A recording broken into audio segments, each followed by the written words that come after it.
Places and things named after historical figures are getting re-examined all across Texas, and now one of Austin's busiest streets is under the microscope.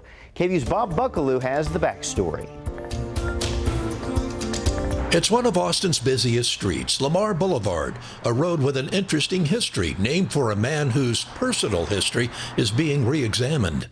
Mirabeau Lamar, the second president of the Republic of Texas, known as the father of education, who planted the seeds for what would become UT Austin and a system of public schools. Lamar University in Beaumont carries his name, and his statue stands watch over the Fort Bend County Courthouse. And then there's Lamar Boulevard, rising from an unpaved road known as Ruiz Street in the 1930s, renamed for Lamar in 1940.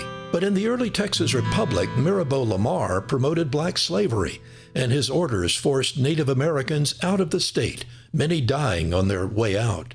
Some historians have accused him of genocide. I mean, he was definitely targeting Native American groups specifically because they were Native American, and his ideal would be to drive them out, but if he has to kill them along the way, that wasn't a big obstacle from Lamar's way of thinking.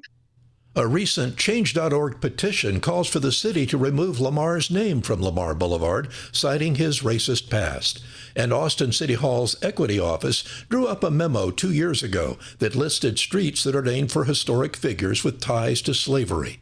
Lamar Boulevard joined other well-known names like Barton Springs, named for Colonel Barton, who owned slaves and settled on Comanche land. But the memo did not recommend that those names be changed. Instead, they were said to need more review and analysis. Challenging times for public officials as they grapple with the question of what from our past stays the same and what should be changed. This is an opportunity to really have deep and meaningful conversations about what is that history and what is that legacy, and how do those two pieces fit together?